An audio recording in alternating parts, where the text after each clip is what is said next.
Selamat datang Bu Birta. Ya, Selamat Pak. bergabung dengan keluarga SMA CD Sapiensi Semarang.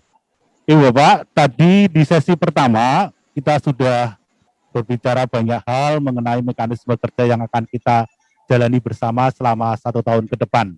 Nah, saya kira mekanisme yang sudah kita sepakati ini menjadi modal awal bagi kita, menjadi catatan, menjadi role yang akan kita jalani bersama.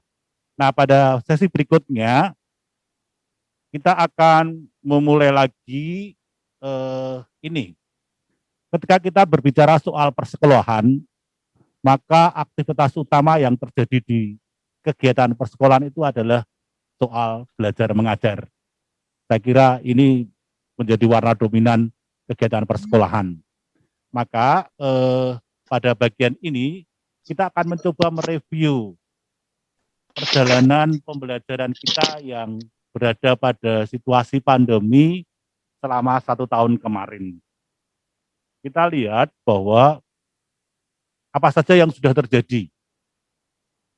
Nah, pada kesempatan ini telah hadir di antara kita, ini nama lengkapnya Ibu Birta Retnowati. Birta Bekti Retnowati, betul ya Bu ya?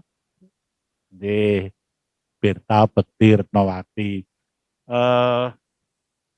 Sejauh yang saya kenal, beliau ini 7 bersaudara dan anak bungsu. Dari 7 bersaudara itu, rentang dari anak pertama sampai anak ke-7 itu lumayan panjang ya Bu Birta ya. Lalu ketika dia kecil, kakak pertama itu sudah kuliah, bahkan sudah meraih gelar BA. Nah, ketika meraih gelar BA itu lalu menjadi sebuah waktu itu di keluarga Bu Birta itu luar biasa karena bisa meraih gelar BA. Nah, ketika ditanya oleh ibunya, Bu Birta ini ditanya, cita-citanya jadi apa, Nduk? Jawabnya adalah mau menjadi rektor BA, gitu ya, rektor BA. Nah, ternyata sampai saat ini cita-cita pertama sudah tercapai, BA-nya sudah tercapai, sudah lewat jadi S3, sudah jadi doktor. Nah, tinggal cita-cita kedua, yaitu jadi rektornya, gitu ya Bu Ritar ya, itu yang belum tercapai dan kita doakan bersama supaya itu tercapai. Nah, saat ini Bu Birta mengajar di Fakultas Ekonomi Bisnis Unika Sugiya Pranoto.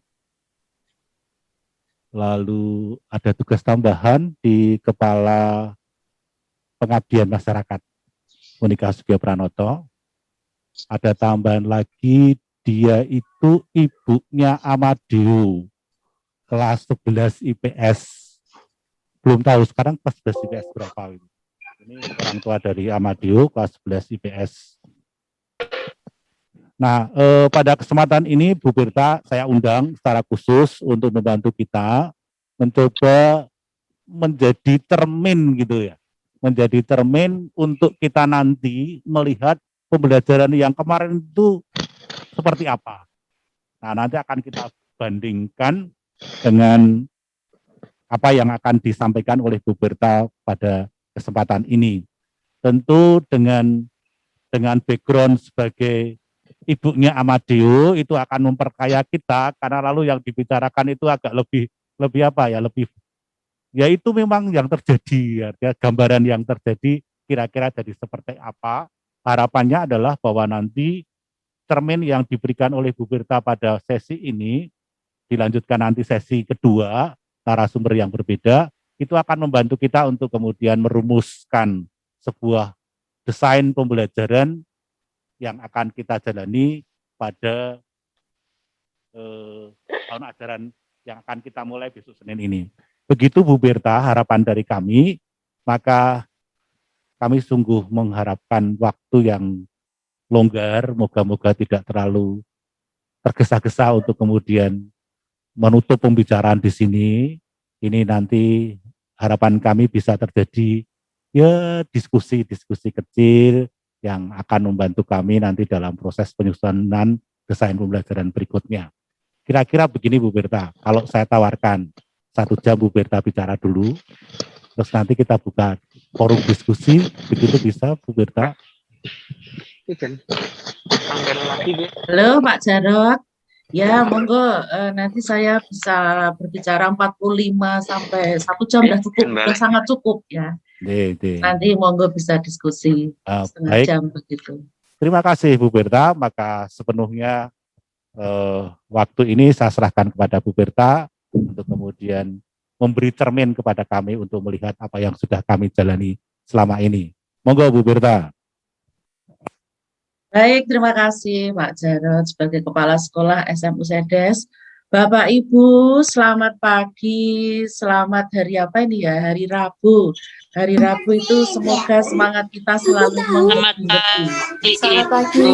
Selamat pagi Bapak Ibu ya. Semoga semua dalam kondisi sehat ya. Amin. Ya, karena kondisi kita luar biasa ini di Semarang dan di tempat-tempat lain, semuanya sedang berperang ya, berperang melawan sesuatu yang tidak terlihat tapi cukup mengganggu kehidupan kita. Baik, semoga Bapak Ibu semua dalam kondisi sehat dan puji Tuhan, saya juga dalam kondisi sehat pagi ini, meskipun belum sempat berjemur ya. Karena tadi ada UAS ya, di tempat kami sedang ada UAS, tetapi semoga Bapak Ibu tadi sudah sempat berjemur dan sudah sarapan dan kita bersama akan berdiskusi pada hari ini. Terima kasih Pak Jarot sebagai Kepala Sekolah SMU Sedes sudah mengundang saya ya. Sebenarnya saya tuh juga tidak ahli-ahli amat di dalam bidang ini, tapi Pak Jarot udah masuk aja begitu. Baik. Nah, Bapak Ibu sekalian, saya diminta Pak Jarot untuk memberikan sedikit pengalaman di dalam mendesain rencana pembelajaran di masa daring ini. Dan saya juga sebagai orang tua dari siswa yang ada di Sedes, jadi malah saya itu mau berdiskusi bersama atau kalau dalam bahasa Jawa itu apa ya Bapak Ibu, bat-batan begitu ya.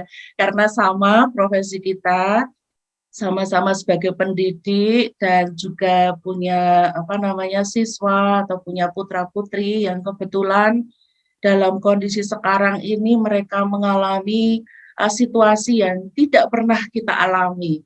Betul-betul ini pengalaman yang luar biasa karena kita dulu sekolah itu fine-fine aja ya Bapak Ibu ya, tidak kenal namanya masker, tidak kenal namanya cuci tangan, hand sanitizer, cuci tangan itu biasanya kalau mau makan atau mau tidur, tapi ini luar biasa.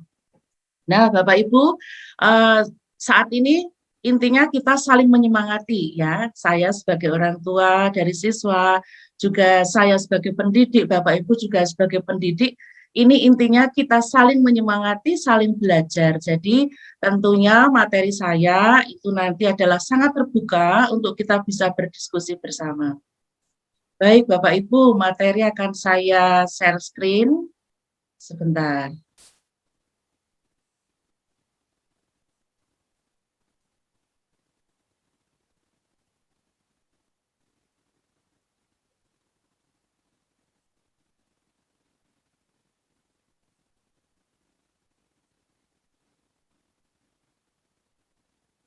Sudah muncul deh Bapak Ibu? Sampun. Ya. Baik. Baik, terima kasih. Jadi saya di sini betul-betul belajar bersama ya. Jadi tentunya Bapak Ibu dengan pengalaman yang sudah sangat jauh di dalam bidang pendidikan, malah saya juga. Tapi memang kalau dilihat usia tuh ternyata saya sudah mau 2098 saya masuk Unika. Berarti nggak terasa ya.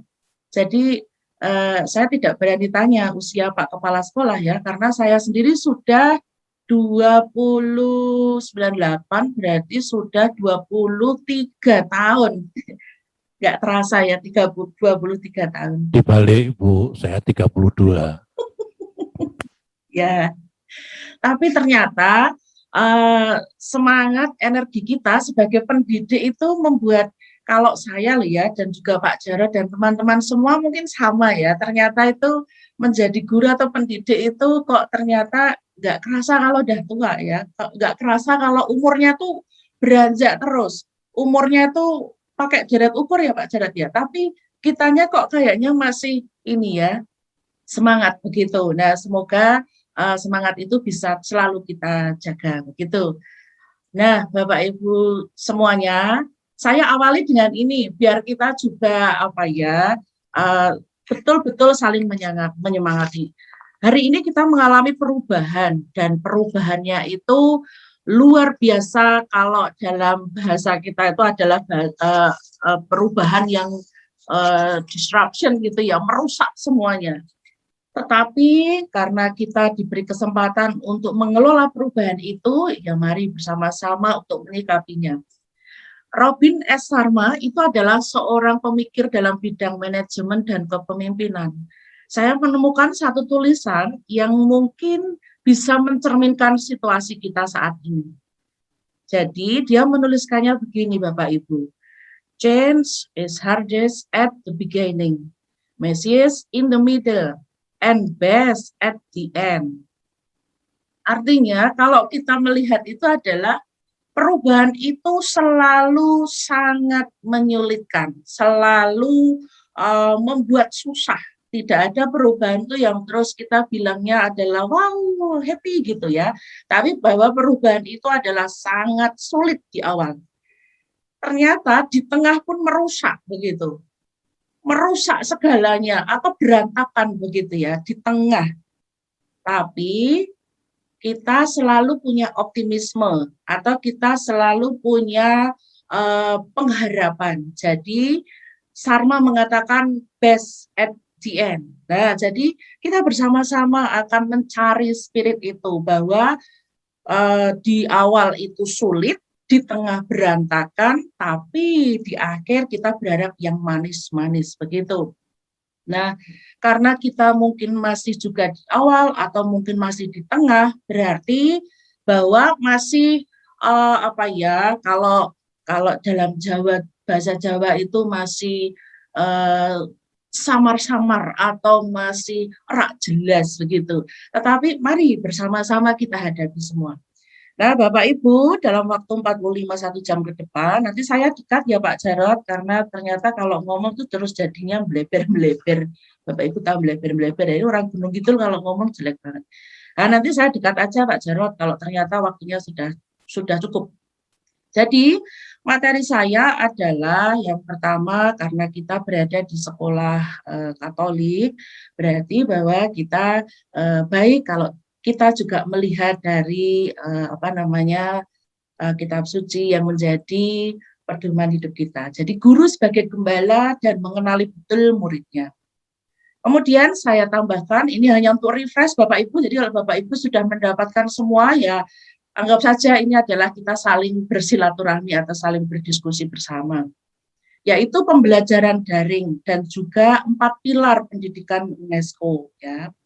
Kemudian pembelajaran di masa pandemi, kemudian kondisi khusus peserta didik di rumah, dan pengembangan desain pembelajaran. Nah, Bapak Ibu sekalian, kita akan masuk di materi pertama ya. Nah, ini kita sudah sering mendengar atau membaca atau melihat ini adalah bahwa guru kita, Tuhan kita Yesus Kristus sebagai gembala. Kalau saya baca semuanya mungkin agak banyak ya, tapi intinya adalah bahwa di sini aku berkata kepadamu, sesungguhnya siapa yang masuk dalam kandang domba dengan tidak melalui pintu tetapi dengan manjat tembok, ia adalah seorang pencuri dan seorang perampok. Tetapi siapa yang masuk melalui pintu, ia adalah gembala domba. Kemudian di sini dikatakan bahwa tetapi seorang asing pasti tidak mereka ikuti, malah mereka lari daripadanya. Karena suara orang-orang asing tidak mereka kenal. Yohanes bab 10 ayat 1 sampai 5. Saya juga jarang baca kitab suci Bapak Ibu, tapi ini pas ada apa namanya bab yang rasanya cukup tepat untuk mengatakan guru sebagai gembala. Dan juga gembala itu tahu yang di apa ya, bahasa Indonesianya diumbar itu apa Pak Jarod ya, diasuh atau dijaga, dikawal. Nah, sebagai seorang guru, sebagai seorang pendidik, maka gembala itu adalah roh spirit yang betul-betul bisa kita pakai. Artinya apa? Bahwa kita harus tahu betul, harus mengenal betul siapa yang kita didik. Kalau saya secara teori mengatakan seperti itu, kadangkala atau malah mungkin saya punya kekurangan yang sangat dahsyat Bapak Ibu. Jadi saya itu dulu pokoknya waktu lulus terus wawancara kerja itu selalu ditanya, Mbak, kekuranganmu apa? Satu, Pak, Bu, saya itu susah menghafalkan nama. Wah, itu ternyata sangat berdampak pada proses pendidikan atau proses tugas sekarang ini ya. Bagaimana ketika siswa atau mahasiswa yang saya hadapi itu setiap semester mungkin berubah karena kelasnya kan berubah terus. Kemudian mungkin sudah dibilang ratusan atau ribuan. Terus ketemu di luar itu seringkali anak-anak sudah hafal. Kalau mereka menyapa, halo Bu Berta, saya bilang halo gitu toh. Terus mereka nanya nama, saya ditanya anak-anak, sopo Roma, hala kui, sopo ya. Nah itu, jadi Bapak Ibu jangan meniru saya sangat jelek untuk hal ini. Meskipun wajah atau meskipun ketika pengalaman di kelas saya hafal. Sudah ini, oh iya ini ada mahasiswa saya tuh wajahnya mirip Mr. Bean Bapak Ibu. Jadi setiap kali saya masuk, ini sekarang dia udah menjadi seorang bapak gitu ya. Ketika saya masuk tuh saya tuh selalu happy karena melihat wajahnya tuh mirip Mr. Bean. Yo ngantuk-ngantuk jadinya saya tuh selalu mas wajahmu tuh kok ya bikin orang bahagia gitu. Nah, yang unik-unik itu saya bisa mengingat, tetapi kalau yang ya apa ya general gitu saya susah mengenal. Jadi saya berharap Bapak Ibu tidak seperti saya. Nah, kalau tadi gembala berarti bahwa mengenali karakter siswa itu penting sekali ya. Seperti ketika kita di kelas ada siswa yang sangat cepat di dalam menjawab ya, sampai pertanyaan kita mungkin belum selesai dia sudah tunjuk jari, wah itu ada. Tapi ada juga yang diklik-klik atau diberikan diundang 3-4 kali namanya tuh ya cuman melongo aja matanya, itu cuman lihat kita sambil pasrah begitu. Wah itu ada banyak ya. Kemudian ada juga yang senangnya itu dake atau ceriwis, atau yang anaknya itu juga apa namanya suka. Saya sering menghafali mahasiswi saya itu kalau di kelas itu ada yang pelintir-pelintir rambut gitu ya. Kemudian ada yang apa ya, pokoknya kayak manicure, pedicure gitu. Saya sambil bilang, Mbak, coba kursimu itu undurno biar kamu bisa kayak di salon gitu. Itu tuh banyak sekali seperti itu dulu waktu masih di kelas. Nah, mengenali karakter siswa itu luar biasa penting. Jadi hal-hal kekurangan saya semoga tidak ada dalam pada Bapak Ibu semua. Bagaimana anak yang sangat responsif, bagaimana anak yang pemalu, bagaimana siswa yang cukup ingin diberi perhatian dan seterusnya. Nah, hal ini apa? Ini sangat berkaitan dengan cara paling tepat dalam proses pendidikan kita menuju high performance atau kinerja yang tinggi. Rasanya kalau semua siswa di kelas atau kalau kondisi daring begini ya, itu kita samaratakan, tentunya hal ini akan membuat ketidaknyamanan untuk semua. Bagi siswa yang sangat cepat menangkap mata pelajaran, itu menjadi sangat membosankan. Bagi siswa yang sangat lambat, dia akan merasa bahwa dosennya atau gurunya terlalu cepat. Nah, susah kan? Artinya bahwa situasi ini menuntut kita untuk memiliki sense of crisis yang cukup tinggi.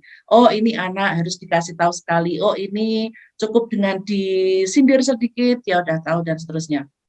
Nah, saya mendapat info nih dari Pak Kepala Sekolah. Kalau umur jelas, saya yakin siswa SMA Sedes itu siswa generasi yang Z. Kalau ada generasi X itu generasi saya atau Bapak Ibu semua. Generasi Y mereka sudah kuliah atau mungkin sudah bekerja. Nah, rasanya tepat generasi Z. Kalau Alpha mereka masih SD atau SMP atau sedang bertumbuh. Jadinya memang tepat di SMA Sedes kemungkinan besar adalah sebagian besar adalah generasi Z. Nah, generasi Z itu luar biasa Bapak Ibu. Jadi kalau kita bilang apa namanya, Bapak Ibu pernah bermain pelintang. Pak Jarod itu jagonya pelintang ya. Tapi anak sekarang saya tanya sama Deo, kamu tahu pelintang? Apa tuh pelintang mah gitu. Gimana Pak Jarod? Lintang itu ketapel. Lah ketapel kan saya pakai bahasa desa pelintang. Anak kecil sekarang itu enggak tahu ya. Bola bekel, gobak sodor, apalagi itu. Apa ya? Pokoknya mainan saya dulu. Bentik. Bentik, bentik apa meneh bentik ya.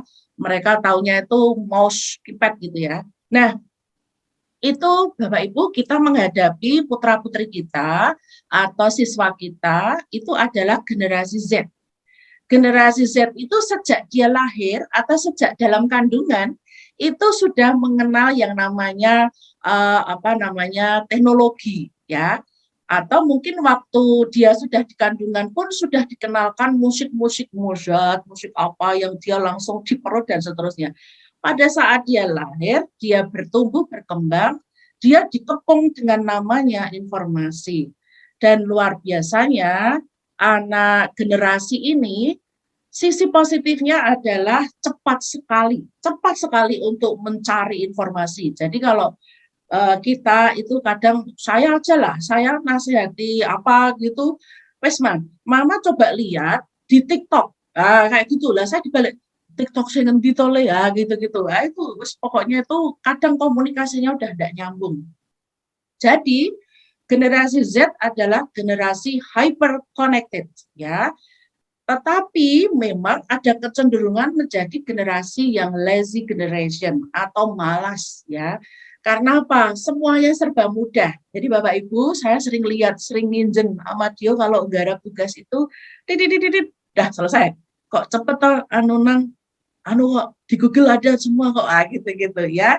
Apakah itu salah? Ya enggak juga ya, karena semua serba mudah untuk mendapatkannya. Nah, sisi positifnya adalah sebenarnya generasi Z itu generasi yang sangat responsif Bapak Ibu ya. Kalau mereka itu bisa istilahnya dicelentik dengan hal yang menyenangkan, mereka itu akan sangat luar biasa, potensinya itu gede sebenarnya. Karena apa? Mereka itu sangat adaptif. Kemudian ngutak-utik berbagai macam piranti dan seterusnya itu cepat sekali. Oleh karenanya dia akan sangat tidak tertarik sama sekali ketika pembelajaran itu bersifat konservatif. Atau kita sebagai pendidik masih memakai proses-proses lama ya. Sekarang anak-anak sekarang nggak tahu kapur ya Bapak Ibu.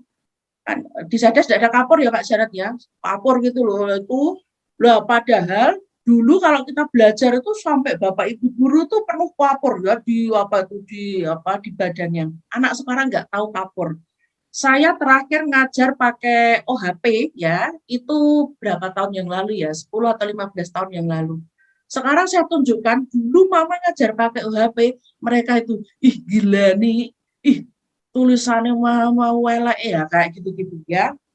Nah, oleh karenanya, ketika pembelajaran konservatif ini kita pertahankan, wow, luar biasa Bapak Ibu, jalannya itu bisa yang satu ke kanan, satu ke kiri. Karena anak-anak merasa Bapak Ibu guru atau dosen itu tidak tahu apa yang dimau. Jadi itu. Satu lagi Bapak Ibu, generasi Z itu adalah generasi yang kalau dalam istilah itu FOMO Bapak Ibu, ya. Fear of missing out Ya, artinya adalah ada kecenderungan mereka itu takut kalau ketinggalan informasi, ya. Misalkan begini, ada temennya yang lihat TikTok, kemudian mereka bersama-sama beli sesuatu di tempat lain. Terus mereka akan bilang, wah, ayo cepetan ke sana. Karena kalau enggak, nanti kita tidak disebut sebagai orang yang gaul gitu loh. Jadi kita perlu mengenal istilah FOMO, fear of missing out, ya. Jadi ada kecenderungan, tapi ternyata Bapak Ibu tidak hanya generasi Z.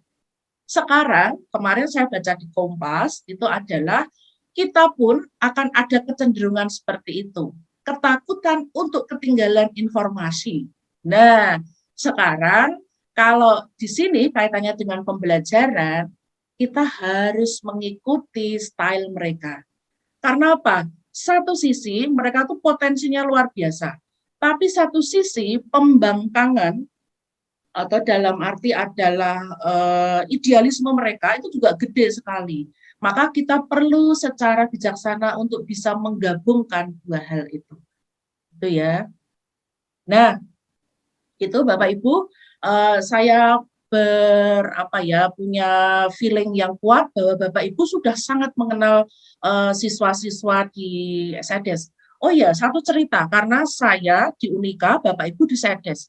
Sama-sama Semarang, Bapak Ibu. Jadi kami dulu pernah menganalisis tipikal mahasiswa Semarang itu seperti apa. Nah, kalau saya bicara mahasiswa, bisa jadi pada saat dia menjadi siswa sama Bapak Ibu, karena sumbernya kan sama di Kota Semarang. Jadi Kota Semarang itu kalau menurut beberapa riset yang ada itu adalah kota yang memang tidak menjadi kota yang sumber seperti Jogja begitu ya, tujuan untuk pendidikan. Kemudian background keluarga itu adalah background usaha atau entrepreneur. Kemudian bahwa siswa atau mahasiswa kadangkala, nah ini Bapak Ibu, jadi dulu kami itu sampai buat pameo atau tagline Unika adalah untuk yang niat kuliah saja Bapak Ibu, dulu sampai segitunya, karena kita tuh pernah melihat bahwa siswa-siswa mahasiswa kami itu kadang kuliah itu yang penting kuliah, karena disuruh mama papa, terus pokoknya yang penting kuliah selesai jebret begitu. Nah, sehingga kecenderungan mereka untuk belajar itu beda dengan siswa yang siswa di Jogja atau di mana ya memang rujukannya Jogja ya, karena memang ada tipikal yang beda. Nah, siswa yang dengan kondisi kultur di Semarang ini tantangannya luar biasa Bapak Ibu. Sama, kami di Unika dengan Bapak Ibu di SEDES sama. Karena siswa kita itu menghadapi kultur budaya atau sebagian besar dari rumah tangga atau dari kelompok middle up ya, kemudian juga wirausaha, kebanyakan seperti itu, sehingga mereka cukup untuk fight-nya itu agak kurang begitu. Nah, ini menjadi tantangan kita bersama, bagaimana meng-create gitu. Saya sedikit bercerita ya, maaf ya Pak Jarod sedikit saya itu bidangnya di penelitian dan pengabdian. Setiap kali mau mencari siswa atau mahasiswa untuk mau berebut hibah pengabdian masyarakat, di mana yang didampingi itu adalah usaha kecil ataupun usaha yang istilahnya perlu pendampingan mahasiswa, terus itu dikompetisikan di tingkat nasional, kesulitannya luar biasa Bapak Ibu. Karena apa? Beda. Kalau kultur siswa ketika dia itu berada di dalam rumah tangga atau middle low begitu, dia itu akan punya fight yang tinggi. Dan dia punya sense of crisis tinggi, melihat masyarakat sekitar, melihat tetangganya yang kekurangan dan seterusnya. Sehingga apa? Meletek untuk membuat sesuatu kompetisi ya, proposal kompetisi yang sifatnya nasional. Lah Unika tuh kadang kesulitan seperti itu Bapak Ibu. Karena mereka mengatakan, ngapain toh Bu, Pak, buat kayak gitu, buang waktu. Nah, kayak gitu-gitu. Jadi Bapak Ibu, kita menghadapi situasi yang sama menurut saya. Situasi karena siswa kita itu memang sebagian besar, meskipun saya yakin SEDES juga punya siswa yang di luar kota Semarang. Begitu juga dengan Unika yang punya target mahasiswa sampai di luar pulau begitu. Tetapi sebagian besar sumbernya itu sama dari kota Semarang. Nah, Bapak Ibu, saya hanya akan refreshing sedikit tentang UNESCO. UNESCO itu punya 4 pilar pendidikan. 1, learning to know, belajar untuk mengetahui. Learning to do, belajar untuk melakukan sesuatu. Learning to be, belajar untuk menjadi sesuatu. Learning to live together, belajar untuk hidup bersama. Nah, Bapak Ibu, kayak gini itu sebenarnya secara teori itu mudah dipahami. Tapi secara praktikal, secara implementasi susah loh, susah sekali. Belum lama ini saya melihat TV ya, itu TV luar biasa menceritakan proses pendidikan anak di beberapa negara. Nah, waktu itu saya sambil lalu karena sambil ngapa di depan TV. Nah, yang luar biasa adalah saya cuma sempat mendengarkan 2 negara.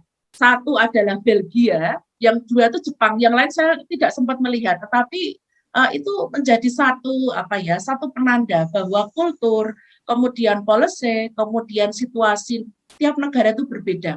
Nah, di Belgia itu karena bahwa pendidikan itu wajib, gratis, kemudian mereka tuh diberi tempat sekolah atau ruang yang longgar gitu. Nah, mereka itu dan tidak ada PR ya. Jadi mereka tuh sangat antusias. Jadi mereka tuh sekolah itu seneng-seneng aja karena tidak ada beban, suruh bayar, terus tempat sekolahnya juga ombi-ombi itu omba-omba begitu dan menyenangkan. Di Jepang, satu lagi Bapak Ibu. Di Jepang tuh ternyata siswa itu tidak dikasih tugas apapun, tidak dikasih pelajaran untuk siswa yang kalau tidak salah itu sampai pokoknya TK sampai SD yang kelas 1 atau kelas 2 mungkin yang dasar banget ya. Jadi tugas mereka itu hanya satu, attitude. Ya, bagaimana mereka itu belajar hormat sama orang tua, kemudian belajar kalau ada orang antri, mereka belajar antri, belajar makan sendiri, kemudian belajar membawa tas sendiri dan seterusnya. Nah, saya pikir ini hal-hal yang luar biasa ya. Tetapi kalau kita terapkan di negara kita, kultur itu memang tidak mudah. Tidak mudah untuk kita rubah dengan sedahsyat atau inkremental begitu. Nah, tetapi saya mendapatkan satu literatur yang baik untuk kita pelajari bersama. Pandemi sekarang ini itu adalah saatnya untuk meriset, ya, meriset semuanya. Artinya pandemi ini mengajarkan banyak hal, ya, bahwa luar biasa, ya, kita sangat berharap kita tidak kena virus ini ya, karena begitu banyak korbannya. Tetapi pandemi ini adalah membuat perubahan yang sangat dahsyat. Begitu banyak orang yang terdampak, begitu banyak yang terpengaruh, termasuk kita di bidang pendidikan, ya. Tidak hanya Bapak Ibu di Sedes yang mumet, kami pun mumet, semuanya mumet. Jadi luar biasa begitu. Nah ini repotnya, kita itu termasuk yang cukup ini Bapak Ibu, kultur negara kita itu kan sedikit bagus, melandai, kemudian kita tuh ini lagi, bungai gitu ya, bungai terus, nah ini lagi, naik lagi. Dan ternyata bahwa situasi sekarang ternyata menjadi kalau kita lihat tuh gelombangnya cukup besar. Ada perkiraan dari satu tokoh yang mengatakan paling cepat 2022. Bisa sampai 2024. Bayangin Bapak Ibu, siswa kita itu bisa saja enggak kenal koncone gitu ya. Saya kalau ngajar di kelas, siap-siap kalian semua itu lulus, enggak tahu, enggak pernah ketemu gapruk gitu ya. Karena kalau misalkan sampai 4 tahun atau di SMA kan 3 tahun ya. Waduh, bisa saja ini sekolah online ini ya. Nah, ini luar biasa dampaknya. Tapi Bapak Ibu, kita masih punya pengharapan. Momentum ini adalah momentum untuk mengatur ulang pendidikan kita. Kalau kita berpikir, Bu, wong gurune sama dosennya wis mumet kok piye mengatur. Memang betul. ya saya pun merasakan betapa harus berubahnya saya. Ini sedikit bocoran ya, teman-teman saya yang sudah mendekati, kalau bisa itu kan sampai 65, teman-teman saya yang udah 60 itu udah siap-siap mau pensiun dini. Karena apa? Wegah aku sinau wanu apa kan, karena kami terus banyak ini Bapak Ibu, banyak apa platform, banyak apa aplikasi yang memang dimunculkan sekarang ini, dan itu menjadi apa namanya yang harus dipelajari semua dosen, tidak terkecuali yang sudah sangat senior. Jadi wes aku wes pokoknya kalau suruh begini suruh begitu. Nah ini menjadi apa ya, perubahan itu memang tidak mudah, betul. Saya sangat memahami teman-teman saya yang akhirnya ada beberapa teman sampai jatuh sakit Bapak Ibu, sampai jatuh sakit karena secara idealisme mereka tuh masih pengen, tapi secara ragawi itu ternyata nggak kuat. Nah ini ada beberapa yang akhirnya mengajukan diri untuk pensiun dini karena itu tadi, secara idealisme tuh pengen memberi yang terbaik, tapi secara apa ya, beliau harus mengejar ketertinggalan itu ya sulit begitu. Nah Bapak Ibu, mari saling mensupport, saling menyemangati. Kembali ke layar bahwa ini adalah saat untuk meriset, saat untuk mengubah apa? Karena ternyata di UNESCO dengan 4 pilar pendidikan itu, jangan-jangan yang kita berikan itu memang ada satu kesalahan, ya. Misalkan begini, saya hanya memberikan beberapa hal ini ya, mengajarkan cara belajar, learning how to learn, bukan learning what to learn, ya. Mirip tapi ternyata salah Bapak Ibu. Jadi belajarnya itu adalah how, ya, bukan lagi what.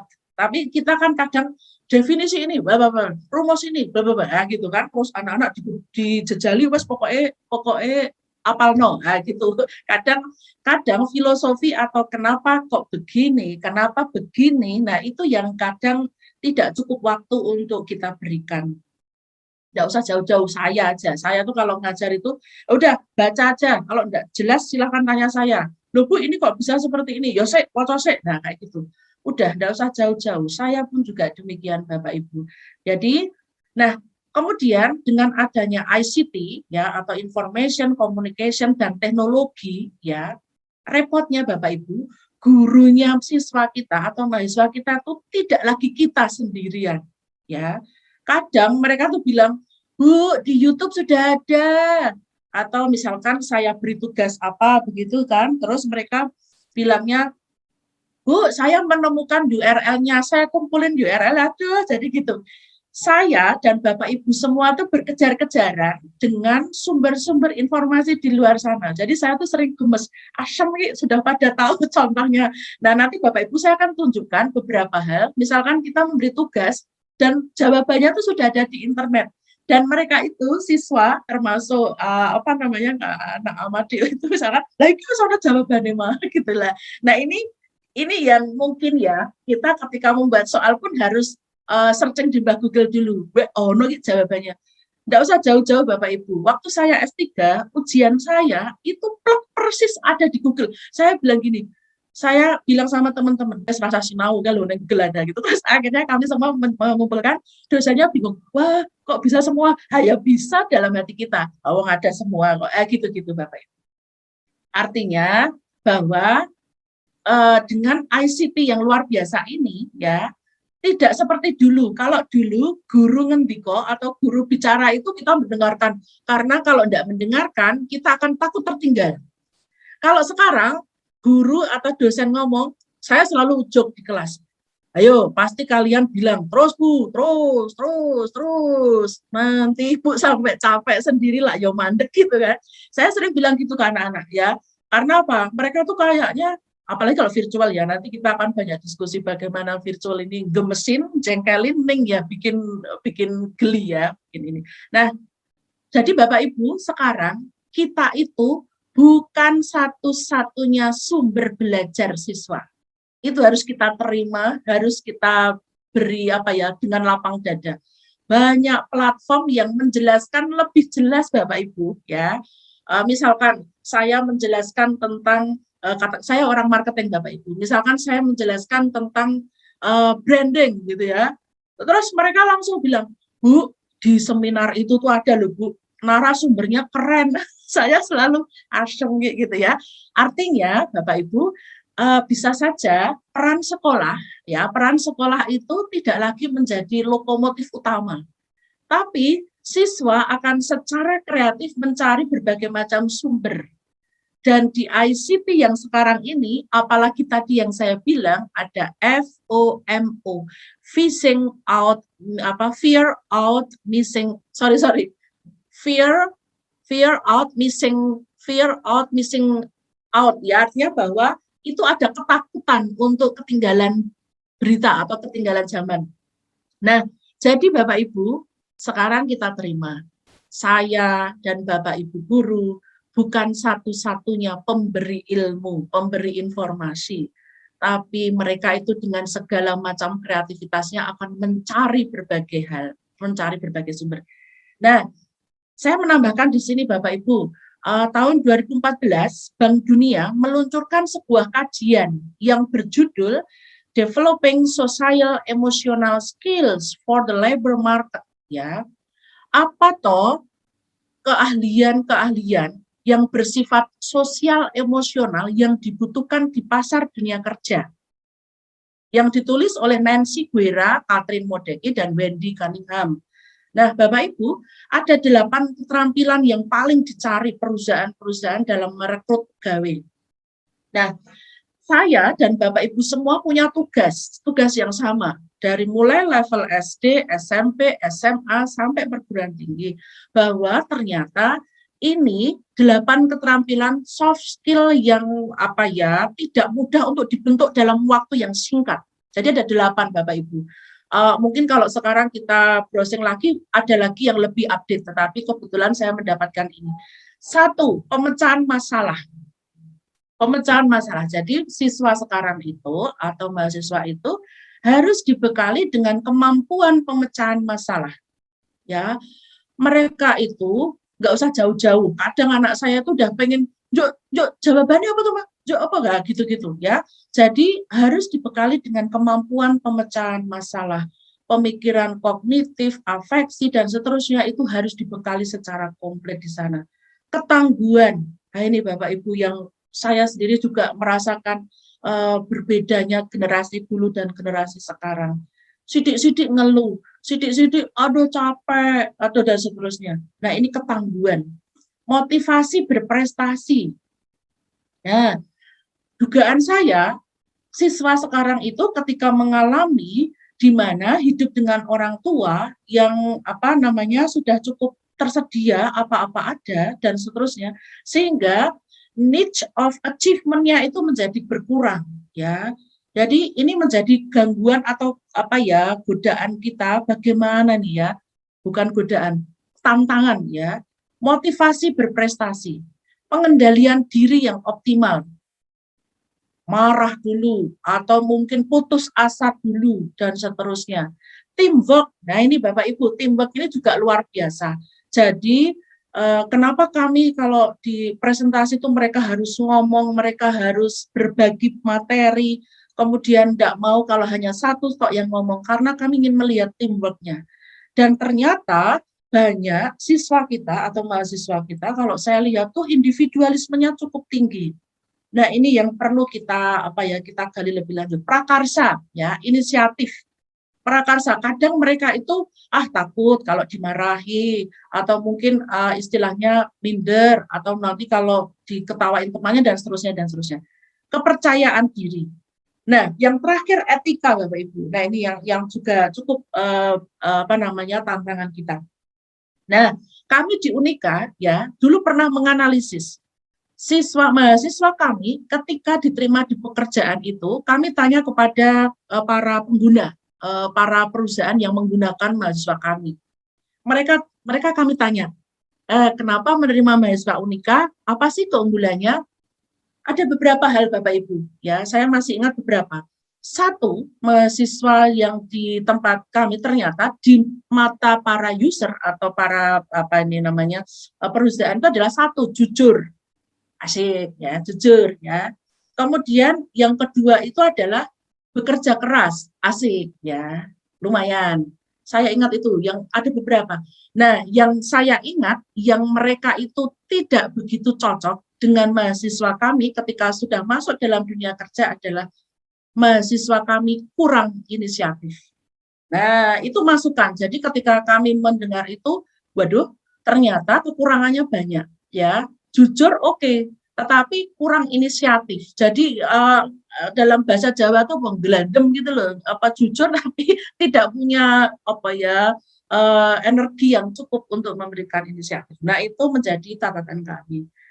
Begitu. Nah, semoga dari Pak Jarod dan teman-teman mungkin sudah ada info bagaimana sih siswa-siswa di apa namanya di SEDES ini apa yang harus segera dilakukan.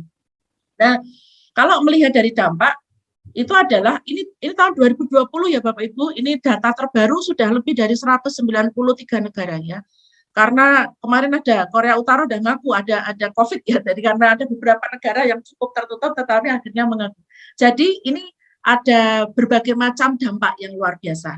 Stop classes, but don't stop learning ya. Tapi wong namanya kita aja juga cukup mengalami kegagapan. Tapi bagaimana kita tidak boleh stop learning itu yang apa namanya pesan yang harus kita ikuti bersama. Nah, saya hanya mengikuti dari surat edaran Kemendikbud nomor 4 tahun 2020. Kenapa harus belajar dari rumah, kenapa harus online, dan seterusnya. Nah, pelaksanaan pembelajaran daring ini adalah tetap diharapkan memberi pengalaman belajar yang bermakna. Ya, nah, ini nanti kita banyak diskusi, gimana mau bermakna, Bu, kalau jaringannya, saya tuh setiap kali kuliah, saya itu mencoba ngabsen mereka 1 kali di awal on cam. Setelah itu saya bilang silahkan off cam karena Bapak Ibu ternyata kuota untuk on cam itu besar ya. Jadi oke, silahkan off cam. Nanti di tengah kita foto bareng ya biar saya tahu kalau kalian tuh masih segar. Nanti on cam 1 menit atau berapa detik aja.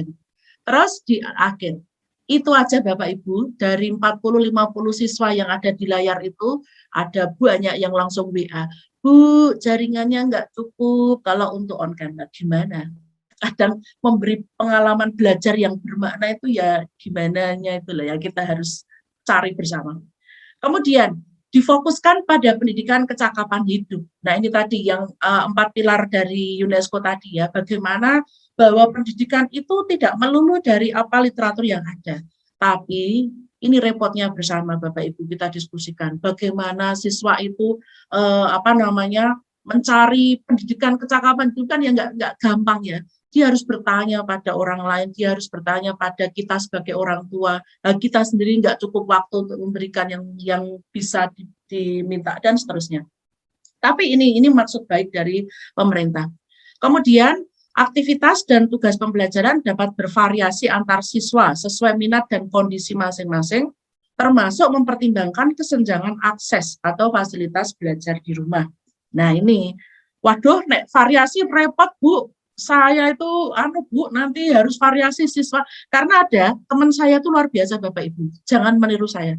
Jadi teman saya itu, dia siswa A dikasih tugas apa. Siswa B, padahal itu dalam 1 mata kuliah. Nah, karena apa? Dia melihat, nek bocah kae sudah cukup kemampuannya untuk ini. Dia kasih tugas ini. Si B kasih tugas ini dan seterusnya. Saya hanya bisa bilang jempol luar biasa itu, tapi saya belum sampai segitunya begitu ya. Nah, jadi memang kita sepakati kesehatan adalah panglima. Sekarang ini kalau pemerintah bilang ekonomi gimana? Wah, itu ekonomi kita sedang merangkak turun lagi nih Bapak Ibu. Tadi sudah mulai bagus, merangkak turun lagi. Sekedar info saja bahwa selama PPKM ini sampai tanggal 20 Juli ya, saya baca di Kompas ada 37.000 resto yang akan 37.000 sekian gitu ya, yang akan collab Bapak Ibu. Ya, ini suatu hal yang sangat memprihatinkan kita semua. Ketika mobilitas orang tidak ada, ketika tempat wisata ditutup, ketika pelajaran itu menjadi seperti ini, luar biasa. Tapi mau bagaimana lagi? Kesehatan selalu dibilang oleh beberapa orang. Sehat, Karena kalau sehat, nanti kita bisa merangkak ekonominya. Oke lah, mari kita PPKM berapa 3 minggu ini untuk bisa melanjutkan kehidupan bangsa kita dengan lebih baik. Nah, keselamatan, kesehatan itu menjadi panglima. Oke, kita sepakat itu. Tapi bahwa tugas kedua kita memberi pengalaman belajar bermakna. Ini yang cukup susah, Bapak Ibu. Jadi kita nanti akan lihat online, offline, blended itu menjadi satu hal yang perlu kita lakukan bersama. Nah, kalau dikaitkan dengan IT, ya, Pak Jarod, waktunya gimana? Saya ini kalau sudah nerocos agak ini. Masih ada waktu? Masih ya? Masih di mute, Pak Jarod. Ya, oke, baik. Proses pembelajaran penggunaan IT, ya, jelas. Kalau 0%, saya berharap sekali jangan tatap muka sepenuhnya dengan bahan ajar cetak atau lisan. Ingat, siswa kita adalah siswa generasi Z yang lebih banyak dengan bergumul dengan IT. Kalau tidak ada IT-nya nanti istilahnya kita nanti akan ketelan perubahan itu sendiri. Kemudian 1-29% menggunakan teknologi internet, tetapi hanya sedikit ya. Kemudian ada LMS-nya atau Learning Management System-nya, Bapak Ibu pakai Moodle, pakai Dokeos dan lain-lain, itu adalah bagian dari menggunakan LMS. Kemudian bahan ajarnya diunggah dan seterusnya. Itu untuk memperkaya. Oke, itu udah bagus lah, cukup baik. Kemudian ada lagi yang blended ya, 30-79%. Mengkombinasikan cara daring dan tatap muka. Ada proporsi pengantaran bahan ajar, ada diskusi daringnya, tetapi pengurangan frekuensi. Ini rasanya memang sekarang ini yang akan kita banyak ambil ya, bagaimana kesehatan, keselamatan adalah panglima ya. Jadi kita harus selalu mengingat itu. 80% lebih ya itu penggunaan artinya, jadi sebagian besar itu pakai daring. Dan tatap muka itu mungkin sama sekali tidak ada, itu adalah bagian dari fully daring. Itu adalah proporsi penggunaan IT. Nanti kita lihat kemampuan atau bagaimana kesempatan kita untuk melakukan penggunaan IT seberapa persen. Nah, Bapak Ibu semua, ini tidak hanya dialami di Semarang, di mana-mana, semuanya ya. Bagaimana kondisi khusus peserta didik kita ya. 1, adakah anak yang mengalami kesulitan dengan perangkat elektroniknya, ya, gadget atau laptop? Ada mahasiswa saya hanya 1 laptop, dia punya adik 2, kemudian kalau bapaknya bekerja karena biasanya pakai PC di kantor, kemudian di rumah akhirnya rebutan. Itu berarti bahwa situasi-situasi itu yang cukup banyak terjadi. Adakah anak yang mengalami kesulitan dengan jaringan internet atau paket pulsa? Kayaknya sebagian besar. Tidak hanya siswa, guru dan dosen. Ya, saya juga mengalami itu. Bagaimana jaringan internet, paket pulsa, tetapi ini sudah diantisipasi oleh Kemendikbud memberikan paket pulsa. Tapi yang saya sedikit heran, paket pulsanya kenapa bisa dipakai untuk membuka sosmed ya? Kemarin saya tanya, Ahmad bisa untuk YouTube toh? Bisa, leduh lah, terus dia bertinggo YouTubean. Nah itu mungkin juga kita perlu beri masukan karena ternyata ada paket internet dari pemerintah kok bisa untuk beberapa yang ini, atau saya yang salah ya, semoga saya salah. Kemudian banyak anak yang ternyata kalau dia tidak di sekolah, dia diberi beban tambahan pekerjaan ya. Ada yang membantu jualan orang tuanya, ada yang istilahnya membantu bekerja dan sebagainya. Pokoknya ada beberapa yang ternyata kondisinya itu tidak sama seperti kalau kita di kelas. Nah, ini Bapak Ibu perlu kita amati, perlu kita lihat karena ternyata setiap siswa itu bisa beda-beda.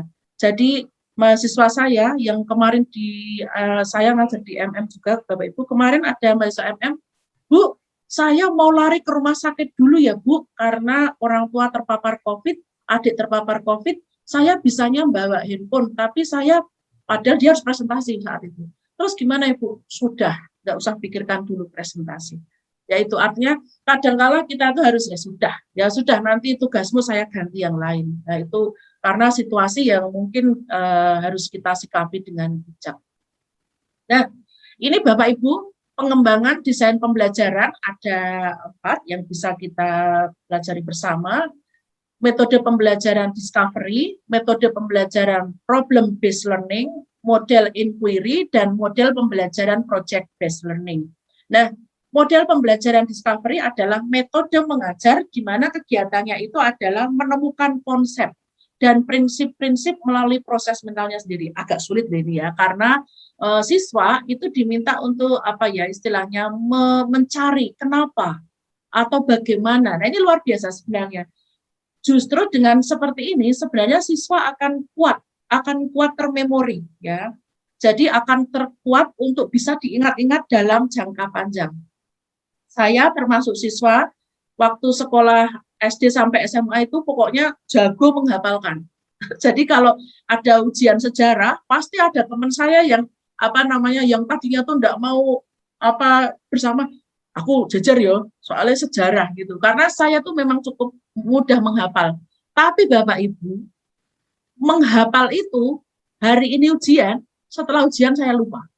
Nah itu. Nah, makanya ketika metode pembelajaran discovery ini memang menjadi satu hal yang bisa membuat siswa itu menjadi lebih tajam, lebih bertahan lama ilmu yang ada.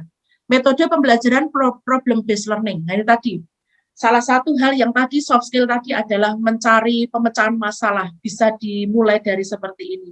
Bagaimana soft skill untuk mencari runutan masalah yang ada, apa penyebabnya, apa dampaknya, alternatif keputusan. Nah, itu bisa dipelajari di dalam metode problem based learning. Tidak mudah memang, tapi itu menjadi tugas kita bersama bagaimana siswa bisa memahami ini. Model inquiry, yaitu rangkaian kegiatan pembelajaran yang menekankan proses berpikir secara kritis serta analitis.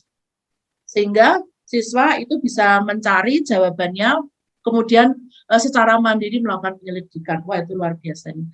Model pembelajaran project based learning, ya, berbasis project, kemudian ini projectnya sebagai inti pembelajaran. Nah, siswa atau mahasiswa itu diajari untuk melakukan eksplorasi, penilaian, interpretasi, sintetis, dan juga pengelolaan informasi lainnya. Nah, ini sedikit tambahan Bapak Ibu bahwa kita memang harus mulai bergerak untuk tidak lagi tradisional. Bahwa tradisional itu adalah passive teaching method ya, bahwa dosen atau guru itu ya pokoknya tadi yang saya bilang satu-satunya sumber informasi sehingga anak itu hanya menjadi satu arah begitu. Nah, tetapi semakin ke sini bahwa kita itu harus berlanjut pada yang namanya participatory teaching methods ya. Bagaimana siswa itu diajak diskusi, siswa untuk saling memberikan pendapat dan seterusnya, diskusi. Nah, satu lagi Bapak Ibu, kemarin saya di negara Belgia yang kemarin saya lihat di TV, satu hal anak pintar itu diminta untuk teach others ya, bahwa di kelas itu yang pintar itu diminta untuk mengajar dan itu ada poinnya. Nah, sehingga apa? Ada kesamaan ilmu yang diperoleh di kelas. Nah, ini saya juga akan mencoba di kelas saya ya, bagi yang sudah cukup bisa atau bisa memahami, itu diberi kesempatan untuk ikut mengajar atau ikut membimbing. Terus kita berikan poin-poin tersendiri untuk itu. Nah, ini potensi pembelajaran kenormalan baru ya. Ini ada tatap muka, jarak jauh, kemudian campuran atau blended. Ini sudah mudah untuk kita pahami ya. Kemudian bahwa PJJ yang dalam prosesnya tidak melibatkan teknologi internet, keadaan yang terbatas karena demografi dan SDM. Biasanya ini banyak yang di sekolah-sekolah yang memang sulit ya. Kemarin ada permintaan, tapi baru dicoba langsung ada yang positif. Nah, itu kan susah juga ya. Ada beberapa negara di tempat kita, daerah di tempat kita itu yang memang sulit aksesnya. Jadi mereka datang. Datang beberapa minggu, guru dan siswanya podo-podo terpapar. Ini kan repot juga ya. Kemudian online ya, jelas ada dukungan internet dan sumber daya manusia. Blended itu berarti ada online, ada offline. Nah, ini Bapak Ibu, saya menambahkan di sini. Jadi kita itu perlu menyiapkan diri yang namanya flexible learning dan flexible media, ya. Jadi flexible learning itu adalah bagaimana membuat atmosfer belajar itu bisa menjadi lebih optimal. Sekali lagi saya bicara ini memang mudah, tetapi implementasinya juga perlu kita upayakan bersama. Satu, student center, ya, siswa itu menjadi bagian perhatian kita utama. Jangan karena kita dikejar materi, dikejar target sehingga kita istilahnya satu arah pokoknya yang penting materiku habis dan seterusnya. Flexible learning approach ya. Bagaimana fleksibilitas itu penting dalam situasi sekarang. Karena situasi sekarang itu semuanya butuh nyaman, semuanya butuh situasi yang membuat dia tuh happy. Maka flexible learning approach. Kita enggak usah terlalu bahasa Indonesianya ya mekeng pokoknya ini bersikukuh. Bersikukuh ya, maaf ya. Kemudian time context ya. Jangan sampai kita pokoknya deadline-nya hari ini, gitu. Padahal ada siswa yang memang betul-betul kesulitan jaringan dan seterusnya. Memang itu perlu untuk kita lihat. Tetapi memang kita perlu karakter ini, student karakter perlu dilihat. Jangan sampai kayak bocah suka bohong dan seterusnya. Psycho-education, bagaimana memahami sisi psikologis siswa ketika dia mengalami itu. Nanti akan saya tunjukkan Bapak Ibu hasil riset dari saya juga hasil browsing aja, bahwa ternyata itu kita tuh suka memberi apa sih di dalam kelas itu, ya, nanti ada risetnya. Kemudian ada diverse learning resources ya, kita harus cukup siap Bapak Ibu. Jangan pokoknya saya pakai platform ini, ikuti saja. Nah itu memang kita perlu bijaksana untuk juga menyiapkan platform-platform yang lain. Flexible media, nah ini internet, kemudian komputer gadget, kemudian juga orang tua itu juga perlu kita libatkan, perlu untuk diajak bicara juga, dan juga kalau anak bertanya pada orang tua juga memberi kesempatan bagi orang tua untuk ikut menjelaskan. Jangan sampai tugas kita kalau dibantu orang tua kan tentunya lebih mudah. Radio, televisi, environment, reading material itu juga flexible media. Sekali lagi, sekarang ini adalah begitu banyak resources ya. Saya membaca di Kompas kemarin, kita itu menghadapi yang namanya labirin Bapak Ibu. Labirin informasi. Informasi yang begitu banyaknya sampai kita tidak bisa membedakan itu hoax, itu kebenaran, apakah itu harus kita ikuti, apakah kita harus hindari, sampai kita bingung sendiri. Nah, kemarin di Kompas itu satu edisi penuh membahas labirin informasi. Kita mengalami yang namanya infodemik, Bapak Ibu. Informasi yang begitu banyak, begitu beragam, sampai ya itu tadi, malah sampai karena kita males baca clear chat, padahal mungkin ada yang bermanfaat, ada yang tidak, dan seterusnya. Nah, Bapak Ibu sekalian, ini ada hasil survei ya, bukan berarti dari Semarang atau dari Sedes, tidak, tapi saya hanya menemukan, tapi ini baik kalau kita lihat, ada survei pelaksanaan pembelajaran jarak jauh ya, ini tahun 2020. Ini usulan siswa, tapi baik kalau kita juga melihatnya. Kurangi tugas sehari satu saja, dan penugasan menjawab soal cukup 5 soal ya, ini ada 50,9% ya. Batas waktu pengumpulan tugas jangan terlalu cepat. Nah, guru jangan hanya memberikan tugas melulu, tetapi harus ada penjelasan secara daring. Ya. Guru memberikan materi tertulis yang bisa dipelajari siswa secara mandiri. Kalau perlu, kita merekam Bapak Ibu, memvideo, terus video kita unggah di YouTube, terus kita bisa membuka akses ke mereka, jadi mereka itu bisa mengikuti, jadi tidak terpancang di waktu pelajaran gitu. Jadi ada teman saya yang rajin mengupload di video, sekarang dia malah dapat penghasilan Bapak Ibu. Jadi dia itu mengupload materi-materi, kemudian siswa bisa mengikuti, kalau tidak bisa pada saat itu ya dia bisa nyetel kapanpun. Lah lama-lama viewernya banyak, terus subscribe-nya banyak, dia sekarang malah jadi, loh, kok aku untuk penghasilan, lah ya apa ini, jadinya dia berbagi berkat, tetapi juga ternyata ada efek samping yang menyenangkan. Nah itu mungkin bisa dicoba juga.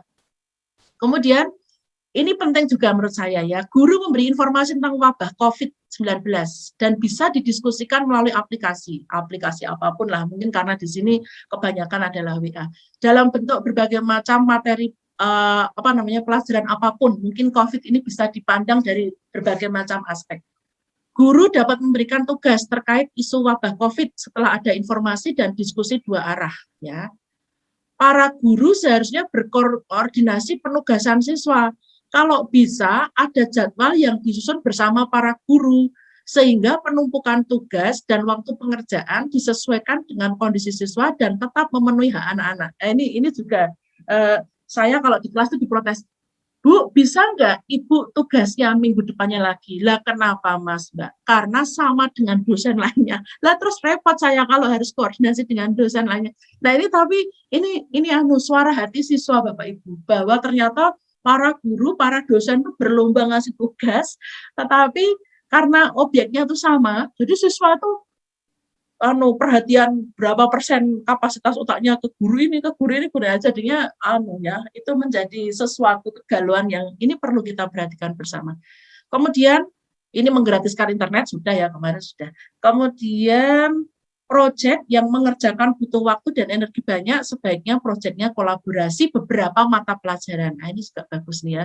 Jadi, tapi repot memang saya kalau di kampus harus berkolaborasi dengan dosen lainnya, produk repot itu memang agak ini ya. Tapi masukan mahasiswa atau siswa ini bagus juga. Jadi beberapa mata pelajaran tugasnya satu wae, tapi dari berbagai macam aspek gitu.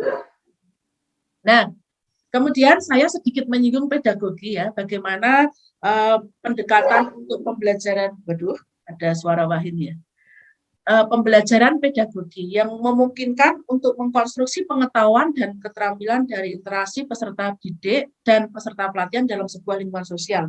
Artinya kalau pendekatan pedagogi itu adalah murid itu tidak hanya belajar saklek dari satu sumber, tapi dia juga bisa diskusi dengan banyak orang lain, dia bisa mencari dari berbagai macam sumber, sehingga social constructivism itu bisa berjalan. Nah, learning community-nya, pendekatan pedagogik itu adalah menggunakan komunitas dalam pembelajaran. Ini memang perlu kita sikapi bersama.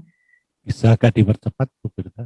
Oke, Bapak. Ya, oke. Ada beberapa slide, tapi ya udah ini. Ini persiapan guru ya. Bagaimana guru itu harus, termasuk saya di sini Bapak Ibu, jadi bahwa ada teacher self-assessment, ada teacher support, ada resources, ada structuring learning, ada feedback, ada assessment. Jadi ketika kita dalam proses mengajar, memang kita juga perlu menilai diri sendiri dulu, bahwa kita itu harus mampu mengubah paradigma, bahwa mengajar kita itu menjadi PJJ dari yang tadinya adalah tradisional. Perlu kreatif, mempersiapkan pelajaran dengan baik, dan mengembangkan kekuatan diri secara profesional. Teacher support ya, banyak sekali para guru atau dosen itu mengalami sesuatu yang kegagapan bersama. Jadi menurut saya literasi digital dan juga peer learning itu menjadi penting. Resources jelas dan seterusnya. Oke, saya langsung ke sini Pak. Oke, ini penting Bapak Ibu. Literasi digital dalam ekosistem pembelajaran daring. Ya, saya agak cepat ini. Jadi saya menemukan satu artikel yang menurut saya itu baik untuk kita pelajari bersama. Ada the 5 resources model of critical digital literacy. Ada decoding, ada meaning making, ada using, analyzing, dan persona. Maksudnya begini Bapak Ibu, decoding. Kadang, ini karena ini adalah penulisnya waktu dosen ya, kemampuan dosen dan mahasiswa dalam menggunakan teknologi sebagai sarana berkomunikasi daring secara efektif. Ternyata, decoding itu adalah juga berkaitan dengan kemampuan panca indera kita. Kalau kita bertemu dengan siswa di kelas, kan panca indera kita tuh langsung ketemu gapro. Oh, ada siswa yang usil, oh ada siswa yang rame sendiri dan seterusnya. Tapi karena kita itu adalah digital, maka panca indera kita itu digantikan oleh berbagai macam alat Bapak Ibu. Misalkan begini, mulut itu ada digantikan mikrofon atau dibantu oleh mikrofon. Kemudian speaker itu pengganti telinga kita. Webcam Webcam itu adalah pengganti mata kita. Maksudnya bukan menggantikan tapi membantu mensupport mata kita. Kemudian panca indera kita yang lain yaitu kulit, tangan itu digantikan atau dibantu oleh mouse ya. Kemudian ekspresi wajah itu digantikan oleh yang namanya emoji icon ya. Jadi ikonnya baru bertepuk tangan atau jempol atau semangat dan seterusnya. Nah, Bapak Ibu sekalian, bahwa decoding ini penting ternyata. Saya pun ketika baca ini, oke, saya juga perlu melakukan ini ya, bahwa panca indera kita itu perlu kita lakukan, tetapi dengan menyesuaikan digital yang ada. Karena kalau enggak, gagap teknologi dan tidak ada kemampuan untuk menggunakan dua arah. Misalkan harusnya ngomong tapi Pak masih di mute, nah itu lama. Gurunya baru dengar apa, nah itu waktunya udah habis dan seterusnya. Kemudian yang kedua, meaning making adalah bagian dari literasi digital berhubungan dengan kemampuan dosen membentuk atmosfer pembelajaran berbasis daring. Ini susah sekali. Bagaimana siswa itu bisa tidak bosan, Bapak Ibu? Ini tantangan untuk kita semua sebagai pendidik. Siswa itu bosan, disambi, nanti layarnya nyala, dia ternyata tidur, atau kemudian layarnya nyala, dia ditinggal mandi, makan, dan seterusnya. Nah, meaning making itu adalah berkaitan dengan yang namanya Murphy Law, Bapak Ibu. Ya, ini hanya tambahan aja. Murphy Law itu adalah bahwa anything that go wrong will go wrong. Nek wes salah, ya salah gitu. Itu adalah meaning making. Artinya bahwa di situ kadang kesalahan kita membuat siswa itu dosanya mesti raiso, gurunya mesti raiso. Nah, itu sehingga itu menjadi sesuatu yang harus kita siapkan sungguh ya agar komunikasinya menjadi dua arah. Using berhubungan dengan kemampuan dalam menggunakan berbagai piranti digital, baik hardware maupun software. Tadi hardware ya, bagaimana kita pakai headset, bagaimana kita pakai mouse dan seterusnya. Termasuk ini Bapak Ibu, menggabungkan, membrowsing ya. Oh ini kita langsung ke sini, kemudian searching, milah konten dan seterusnya. Jadi using itu adalah berkaitan dengan itu. Jangan sampai misalkan begini, bahwa ternyata kita tidak cukup neliti bahwa tugas siswa kita itu banyak plagiasinya. Maka kita harus punya yang namanya anti plagiasi. Sehingga jangan sampai kita tuh dalam tanda kutip tuh dihapusi siswa atau mahasiswa. Nah, itu penting. Kemudian juga bahwa di situ itu kadangkala yang kita berikan itu sudah kadaluarsa. Nah, berarti apa? Kita harus browsing, searching, milah kontennya itu harus terus-terusan. Karena jangan sampai bahwa materinya, Bu itu sudah terjadi lama, Bu itu ada jawabannya dan seterusnya. Jawabannya sudah tersedia. Berarti bahwa kemampuan using kita. Analyzing ya, berkaitan dengan kemampuan pembelajar. Jadi harus secara kritis menyeleksi sumber daya teknologi apa yang dipakai. Misalkan begini, kita minta siswa untuk ngirim file, ya ternyata itu harus dalam Google Drive yang sangat besar, mesakno kuotanya, kemudian siswa juga nggak bisa ngirim, ternyata dosennya nggak bisa atau gurunya nggak bisa buka dan sebagainya. Jadi perlu dikaitkan kemampuan analyzing ini adalah memilih piranti mana atau memakai sumber mana agar cocok dalam konteks maupun situasi pembelajaran. Ini contoh kecil aja Bapak Ibu, unduhannya terlalu besar atau Bapak Ibu ngasih materi yang mau di-download aja butuh waktu yang lama begitu. Wah, itu kasihan karena situasi ini memang butuh penghematan dan seterusnya. Yang terakhir Bapak Ibu, persona. Ini saya juga ngalami sendiri Bapak Ibu, ya. Persona itu kadang adalah pembawaan diri dalam hal berkomunikasi secara daring. Karena yang dilihat itu cuma bagian atas gini ya, kita kan terbiasa nih di rumah, mungkin pakai color, mungkin pakai daster dan seterusnya. Tapi kadangkala kita itu memang Bapak Ibu harus menampakkan diri kita di layar itu adalah dengan persona yang memang membuat mereka itu merasa oh gurunya tenanan nih, oh dosennya tenanan. Jangan sampai kadangkala saya mohon maaf Bapak Ibu masih pakai daster, tutupi blazer gitu ya. Tetapi itu kan sebenarnya kita sendiri juga kurang dalam melakukan pembelajaran menjadi tidak profesional. Itu cepat ya Pak Jarod ya, sebentar ini. Ini adalah filosofi anak tangga. Bagaimana kita itu harus membuat adaptasi desain pembelajaran. Tujuannya apa, desainnya bagaimana, asesmennya seperti apa, teknologinya, sehingga kita itu harus mampu berpikir untuk mencari cara terus bagaimana sih pembelajaran yang baik di masa pandemi ini. Ya, kompetensi dasarnya, mungkin materi esensial setiap substansi pembelajaran, tidak harus semua pertanyaan harus dibahas. Udah yang esensi aja. Chapter ini apa yang harus kita kuasai untuk diberikan ke siswa. Kompetensi dasarnya harus kita berikan yang memang kita apa istilahnya kita sasar. Kemudian indikator pencapaian kompetensinya apa? Apalagi dengan karakteristik siswa tadi yang banyak, yang macam-macam tadi. Makanya kita harus punya indikator yang jelas. Adaptasi tujuan pembelajaran, kemudian kegiatannya, asesmennya, ini penting Bapak Ibu. Pemanfaatan teknologi jelas. Oke, ya ini penjelasan ininya apa detailnya. Saya lanjut aja di sini. Nah, ini ada asesmennya itu Bapak Ibu boleh memberikan dalam off learning, for learning, dan as learning.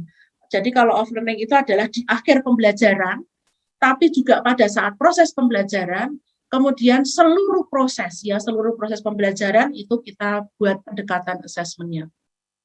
Ini kalau Bapak Ibu masih ingat ada Bloom's Taxonomy ya, bagaimana Bloom itu tahun 1946 membuat buku di mana itu adalah kompetensi yang harus dikuasai oleh setiap level, mulai dari SMP, dia nulis SMP level 1 sampai level 9 doktoral. Nah, itu dia menuliskan itu. Nah, Bloom taksonomi itu berkaitan juga dengan kalau kita kaitkan dengan online assessment, yaitu paling mudah itu adalah remember, mengingat saja. Apakah tujuan kita pembelajaran hanya untuk mengingat? Kalau mengingat, kasihkan aja multiple choice atau jawaban singkat. Tapi karena ini remember atau mengingat, pasti juga tidak akan lama di dalam proses pendalaman materi yang ada. Level berikutnya, understand, memahami. Jadi ada simulasi, ada animasi, ada tutorial, dan seterusnya. Apply, mengaplikasikan.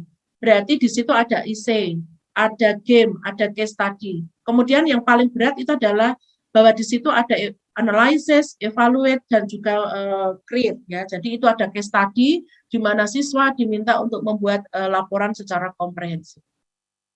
Sudah, terakhir aja deh ini Pak Jarod. Ini adalah hasil dari riset di mana ini sumber datanya adalah bagaimana toh pembelajaran daring dilaksanakan selama ini. Ya. 98% mengatakan medianya itu adalah WA, Line, FB. Ini mungkin karena tahun 2020 penelitiannya. Mungkin kalau sekarang sudah mulai pakai platform-platform yang lebih tertata begitu. Kemudian aktivitas belajar daringnya. Nah, ini Bapak Ibu, saya dan Bapak Ibu mungkin ada di sini paling akeh itu memberikan tugas toh ya. Jadi tanya jawabnya malah sedikit ini ya, ini pemberian tugas. Kemudian frekuensi penyampaian materi dan pemberian tugas. Ini jawabannya di sini ya. Memberi materinya sekian, tetapi ngasih tugas juga banyak banget ya. Ini karena kita tuh ternyata suka melimpahkan aktivitas ke siswa atau mahasiswa, jadinya tugas-tugasnya banyak. Kemudian bentuk tugas ini ada di sini, ada di tugas buku dan seterusnya. Kemudian bentuk koreksi ya, ini luar biasa bagus koreksi. Pemanfaatan media digital harus semaksimal mungkin berkolaborasi dengan Bapak Ibu guru yang lain, mengenal karakteristik siswa dan sebagainya. Kemudian juga metode pembelajaran yang paling tepat, pemilihan materi esensial, dan asesmen pembelajaran secara online. Bapak Ibu, saya memberikan alamat ini, monggo Bapak Ibu bisa diklik. Ini adalah di awal tahun 2020 dosen-dosen Unika sebagian ya, saya tidak ikut menulis karena waktu itu saya masih kelabakan dalam proses pelajaran daring, tapi di April ya, kalau nggak salah April atau Maret 2020, kami sudah membuat refleksi pembelajaran daring ya. Nanti saya buka ininya, linknya, nanti saya kasihkan Pak Jarod, teman-teman Bapak Ibu guru bisa membukanya. Di situ ada 21 case dari tulisan Bapak Ibu dosen yang ternyata mengalami hal yang sama. Bagaimana refleksi pembelajaran daring di tempat kami. Itu Berkah dalam untuk semuanya. Terima kasih Pak Jarot. Mohon maaf kalau waktunya terlalu banyak. Baik, terima kasih. Waktu saya berikan ke Pak Jarot. Terima kasih Bu Berta.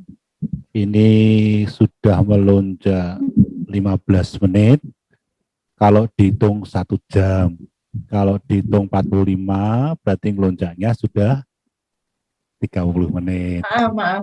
Iya, sudah ketahuan dari awal ketika pakai istilah ombi-ombi, begitu lalu ada beberapa teman guru yang kemudian kirim WA. Kok wani motong-motong nyela-nyela stop-stop adikmu yo. Nah, oke, ini memang adik ragil saya. Bu Berta itu anak bungsu. Saya nomor 4, dia nomor 7. Nah, Ibu Bapak, saya sendiri juga kewowokan mendengar apa yang dia katakan itu. Istilah kewowokan apa bahasa Indonesia nih ya? Kalau itu nampaknya Dekno, nah sekarang ganti aja, nggak Bu Berta ya, karena dia sudah ketahuan kalau ini adikku, ya dia panggilnya No gitu, karena melenuk. Maka Dekno itu sudah memberikan cermin kepada kita, seperti permintaan bahwa itu memberikan cermin yang untuk membantu kita melihat ke belakang kemarin itu seperti apa. Nah, dimulai dari tadi soal guru yang baik mengenal muridnya, ternyata murid kita itu generasi Z itu punya karakteristik adaptif, tapi juga responsif, punya potensi yang besar, punya ciri khas dia sangat tergantung dan sangat menggunakan jaringan internet, artinya teknologi informasi. Kemudian disampaikan juga soal ternyata guru itu bukan satu-satunya sumber informasi, artinya kemudian apakah kita kemarin masih berorientasi pada penyelesaian materi kurikulum, ternyata itu bisa ditempuh pakai cara lain. Lalu ada juga 8 karakter yang dibutuhkan dalam dunia usaha saat ini. Nah, ketika itu menjadi poin-poin, menjadi titik-titik reflektif kita, lalu sekarang kita mau bagaimana? Tahun ke depan itu mau bagaimana? Dilengkapi juga dengan hasil-hasil riset yang diketemukan, yang dibagikan kepada kita. Saya mengatakan bahwa kalau ini dikatakan sebagai sebuah cermin, rasanya more than enough gitu ya, lebih dari cukup dari apa yang sudah disampaikan. Meskipun begitu, saya membuka kesempatan karena tadi adik saya ini juga mari berdiskusi itu namanya juga berulang-ulang, artinya mau mengajak kita untuk berdiskusi. Saya buka Bapak Ibu kalau memang masih ada sesuatu yang pengen disampaikan. Baik itu karena berdiskusi itu bisa jadi brainstorming, artinya kita juga menyampaikan gagasan, tapi bisa juga itu sebuah komentar, bisa juga sebuah pertanyaan. Mari saya buka, silakan langsung bicara saja. Saya Pak Jarot, Bu Berta, Mari. Selamat pagi. Mari Pak Yitno. Selamat pagi Pak Yitno. Baik Bu, mungkin Ibu bisa memberikan kiat-kiat ya Bu ya. Pengalaman setahun daring kemarin memang guru itu bebannya jadi bertambah. Itu artinya gini, pada saat konvensional tatap muka tidak ada pandemi kan kita bisa melihat siswa tatap muka di kelas ya. Tapi dengan adanya daring guru memang dituntut lebih jeli. Terutama ini Bu yang berkaitan dengan siswa yang kadang kalau kita lihat banyak sekali alasan yang dia kemukakan ya berkaitan dengan keikutsertaannya pada saat KBM daring. Ya. Ada siswa yang kadang terlambat ya 10 menit, 15 menit baru masuk. Ya itu mesti alasannya satu memang masalah jaringan. Tapi kadang saya pernah itu Bu ngecek dari pengalaman daring kemarin, saya ngecek ke orang tua. Nah, ternyata orang tuanya kerja. Jadi di rumah tidak ada orang, kelihatannya siswa itu ketiduran. Sehingga telat. Nah, mungkin Ibu punya kiat istilahnya gini, gimana toh supaya guru itu bisa lebih mudah ya memahami memang ini sifatnya telatan, karena kan otomatis kalau alasannya hanya itu, dan ada lagi yang pakai alasan kuotanya, padahal kadang orang tua bilang dia pakai wifi. Hal seperti itu loh Bu, yang bisa membantu guru untuk mengetahui memang alasannya kuat. Karena memang ada juga sih Bu, yang tahun kemarin tuh karena faktor ekonomi, sehingga kalau dilihat ketidakhadirannya ya karena memang keterbatasan dia punya kuota. Jadi istilahnya Ibu punya nggak kiat yang mengetahui, oh ini memang banyak alasan, oh ini memang benar. Dari pengalaman Ibu. Dari pengalaman Ibu. Jadi kita share. Gitu ya Bu, makasih Bu. Baik, terima kasih Pak Yitno. Pak Jarod langsung dijawab atau menunggu? Langsung ya. Baik. Terima kasih Pak Yitno. Kalau dari pengalaman lah, saya itu juga ngalami ya Pak, bagaimana anak-anak itu pada kuliah terlambat atau buka laptop terlambat karena ketiduran dan seterusnya. Itu kayaknya kok pengalaman itu sama. Kita sebagai orang tua itu mengalami situasi yang sama. Dan saya juga mengalami mahasiswa dalam kondisi seperti itu, Pak. Jadi saya secara pribadi sebagai pendidik ya, sebagai dosen ya, saya menahan diri, Mbak. Terus terang, saya tidak mungkin untuk menelisik lebih lanjut. Kamu benar enggak? Bohong enggak? Kebiasaan kamu ini benar enggak? Cerita alasanmu kenapa sampai terlambat dan seterusnya. Secara pribadi, Pak, saya jujur, saya menurunkan ego saya untuk bertanya lebih detail, dan saya sebenarnya ingin kejujuran dari siswa. Kenapa demikian? Ini bukan hal yang ideal sebenarnya, tetapi bahwa kondisi sekarang ini adalah kondisi di mana masing-masing dari kita semua tidak mungkin kita akan melihat situasi atau hal yang senyatanya seperti kalau kita di kelas. Ini mungkin saya ya, mungkin kalau Pak Jarod atau teman-teman yang lain akan berikan tambahan. Jadinya artinya bahwa saya sebagai pendidik, saya seringkali setiap kali ada kelas pasti ada kuliah itu kan 2 jam Pak. Saya biasanya ngisi itu 90 menitan. Ada yang baru join itu 10 menit terakhir. Padahal di tempat kami itu kalau dia tidak masuk presensi 3 kali ya, dulu waktu pandemi awal kita memang membebaskan, udah kamu tidak masuk selama berapa kali kita anggap aja tidak apa-apa, karena itu sebagai bagian kita masih perubahan tadi ya. Nah semakin ke sini karena sudah 1,5 tahun mereka udah tahu bahwa tetap harus ada presensi maksimal 3 kali, kalau enggak ya udah langsung E gitu kan. Nah ada siswa atau mahasiswa itu yang masuk 10 menit sebelum kuliah, Pak. Saya langsung, loh, kok ada yang join nih, siapa ini kan kelihatan ini ya, terus ya Bu, maaf Bu. Terus alasannya banyak, Pak, 1001 alasan. Saat itu saya hanya bilang, oke, hari ini saya catat ya, saya catat alasanmu gitu. Saya catat alasanmu, kemudian minggu depan saya mau lihat apakah kamu seperti ini atau tidak. Ketika itu ada menjadi suatu habit, ya saya akan bisa lihat, karena tadi kita membahas karakteristik siswa ya. Oh ternyata kalau dia seperti itu, berarti karakter, attitude, dan sebagainya itu akan muncul. Tapi ketika saat itu adalah suatu kecelakaan, dalam hal tanda kutip ketiduran, atau internet, atau apa, ya sudahlah. Jadi begitu Pak, jadi memang saya menurunkan Pak,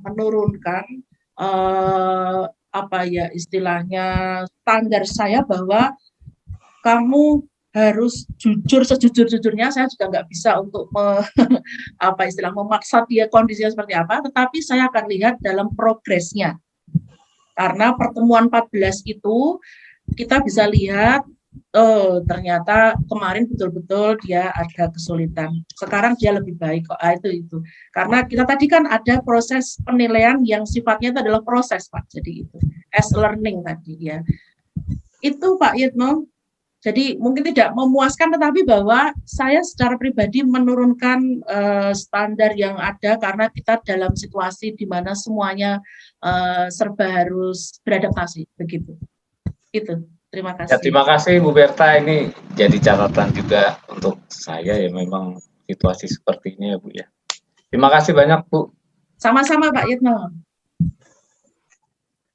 Ini berikutnya masih ada Saya Pak Jarod. Saya Pak Jarod. Monggo Pak Petrus. Ya. Baik, selamat pagi Bu Berta. Pagi, Perkenalkan Pak. saya Pak Petrus Susnarto. Kebetulan saya mengajar olahraga Bu Berta. Kesulitan saya yaitu meminta tagihan yang sifatnya praktek Bu Berta. Apakah Bu Berta pernah memberikan tugas berupa rekaman video yang sifatnya praktek? Nah, saya minta kiat-kiatnya bagaimana. Terima kasih Bu Berta. Terima kasih Pak Petrus. Pak, karena olahraga itu unik ya, karena olahraga itu kan sebenarnya, sebenarnya siswa itu kan senang ya, happy ya, kalau olahraga betulan loh ya, olahraga bersama maksudnya. Karena kalau saya dulu tuh paling senang tuh olahraga, karena bisa bisa di alam terbuka gitu loh. Nah, saya melihat sebenarnya siswa itu kan senang olahraga bersama-sama, nah itu.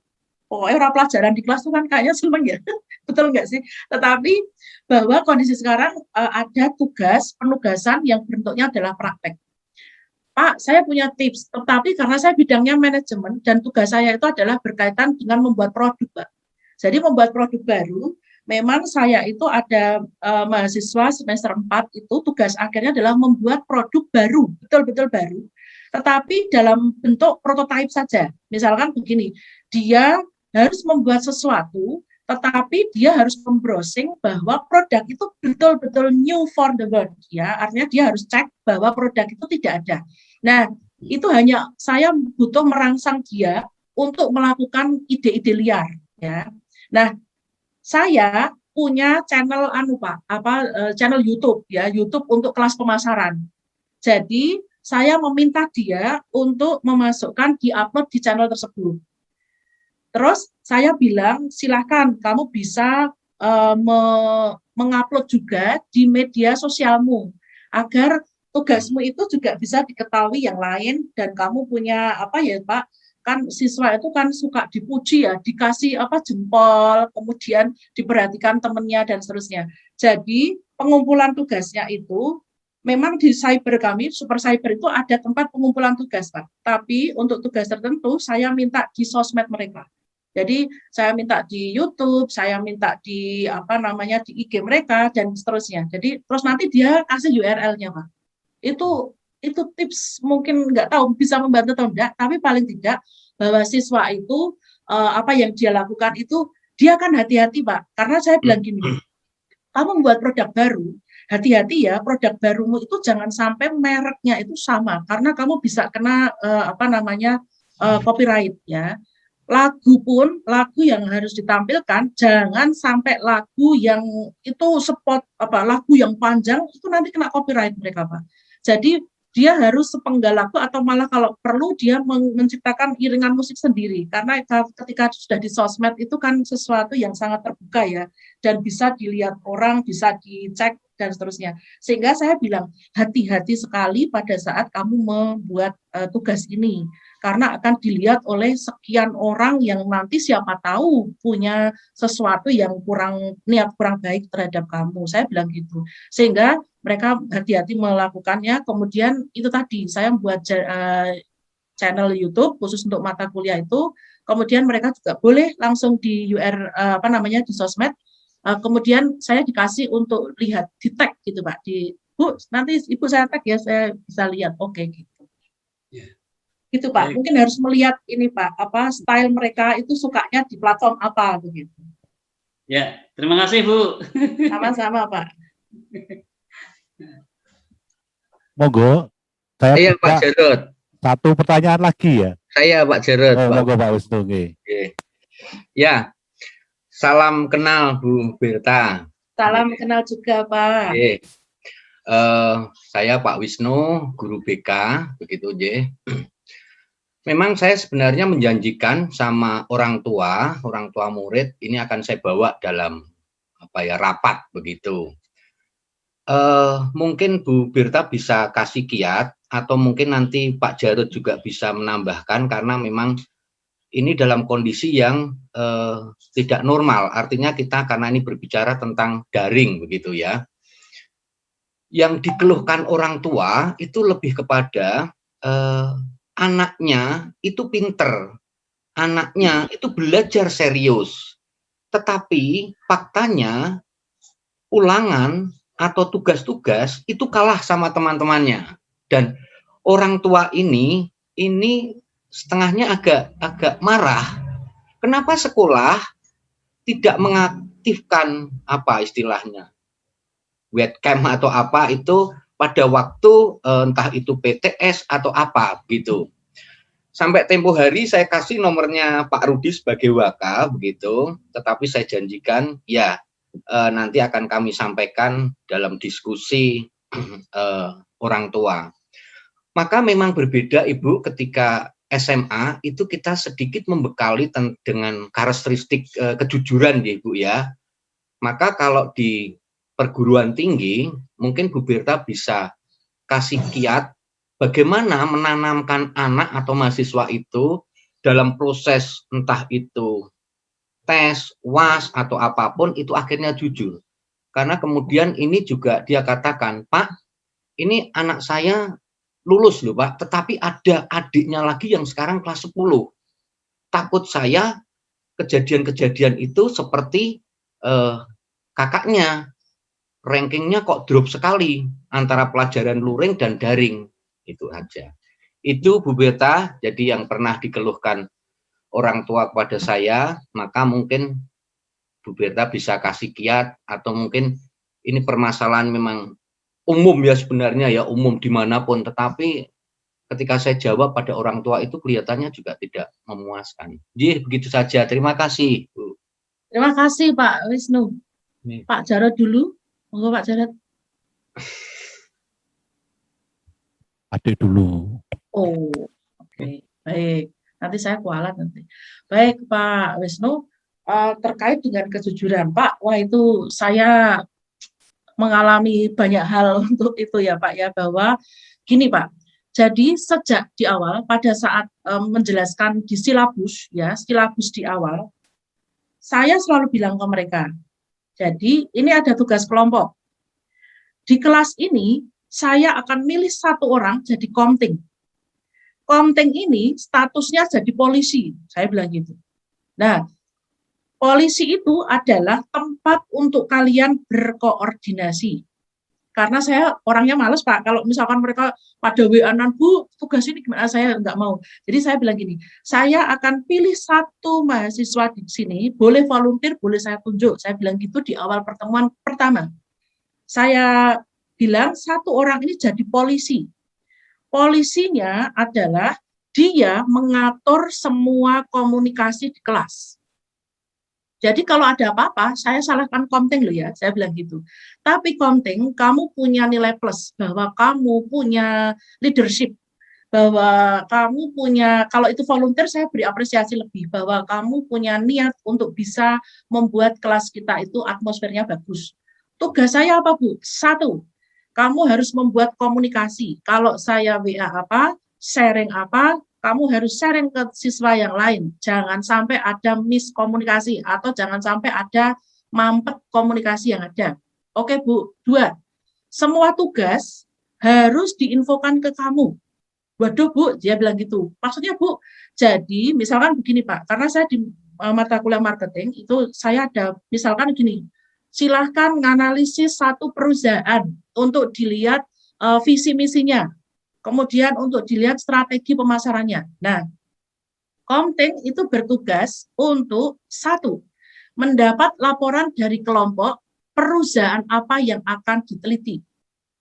Sehingga komting akan menginformasikan ke kelas, hei jangan sama ya, karena kelompok ini sudah memilih perusahaan ini dan seterusnya, dan seterusnya. Jadi, saya sudah meminta komting untuk bertanggung jawab terhadap lalu lintas informasi. Kemudian, Kalau ada tugas individu, nah yang individu ini agak susah Pak. Individu itu karena kalau semua ke Komting dilaporkan kan Komtingnya juga pasti sangat kredit. Nah, kalau individu karena masuknya di email saya atau di sistem cyber, saya bilang saya akan menginformasikan nama-nama yang satu bahwa nama perusahaannya atau produknya sama. Dua-duanya saya beri nilai zong, saya bilang gitu. Karena semuanya harus menginformasikan bisa ke Komting atau bisa ke saya. Memang kalau tugas individu itu sedikit lebih ribet karena saya harus mengetahui apa yang dipilih oleh siswa atau mahasiswa terhadap tugasnya. Kalau sampai ada yang sama, saya beri nilai zong dua-duanya, saya bilang gitu. Nah, pernah kejadian Pak, itu Bu, saya nggak tahu sama sekali. Tidak mau tahu. Kalian udah dewasa. Pokoknya ada nama perusahaan atau produk yang sama dan kalian tidak memanfaatkan informasi kelas, maka saya beri nilai 0. Padahal biasanya nilai tugas itu banyak. Nah, akhirnya itu menjadi habit, Pak, bahwa mereka itu perlu satu komunikasi, dua kejujuran, sehingga mereka tidak membuat penugasan yang sama karena nilainya jadi 0 semua. Yang berikutnya Pak, di sistem kami itu ada anti plagiasi yang sudah terpasang. Jadi kalau ada tugas masuk jedet gitu, itu ada skornya. Ada skor untuk anti plagiasi. Saya bilang, silakan memang kami tidak memberi pelajaran secara khusus untuk anti plagiasi, tapi sistem itu bisa kamu buka. Terus di situ dosen tuh bisa ngeklik agar siswa sebelum ngumpulin itu bisa lihat anti plagiasi skor gitu. Lah jadi saya bilang kalau skripsi itu anti plagiasinya maksimal 10. Nah, kalau tugas oke lah saya beri maksimal 20%. Silahkan pada saat sebelum masuk di sistem mbok cek anti plagiasinya. Terus silahkan kalian belajar parafrase. Parafrase itu adalah membuat copy paste dari satu literatur atau browsingan yang tidak sama persis. Karena kalau itu sama persis, nanti anti plagiasinya tinggi sekali. Jadi saya minta mereka untuk belajar untuk menuliskan dengan bahasa mereka. Jadi itu Pak, jadi beberapa hal, tetapi tetap saja ya Pak, kalau malah justru kejujuran itu yang sangat sulit waktu di kelas, ya, karena di kelas itu kan ujiannya tertulis tuh. Terus dulu pernah ya kejadian ada siswa yang itu tadi ngepek temennya, nah itu memang langsung drop Pak, tidak lulus, langsung E. Nah kalau di model daring ini adalah satu, komunikasi di kelas, dua, memakai sistem yang ada untuk mengecek kejujuran mereka. Mungkin tidak menjawab sepenuhnya Pak Wisnu, tapi itu beberapa hal yang bisa saya sampaikan. Baik, terima kasih Ibu. Ya, sama-sama Pak. Gambaran begitu, Baik, Ibu Bapak, sekiranya masih ada tanggapan ataupun pertanyaan, nanti bisa ditulis dan akan saya sampaikan ke Bu Berta. Bu Berta minta izin kalau PowerPoint-nya dibagikan ke kami, bisakah itu materi PowerPoint yang lengkap ini bisa dibagikan ke kami? Itu deh nanti ya, Ibu Bapak untuk materi secara lengkap nanti bisa kita minta.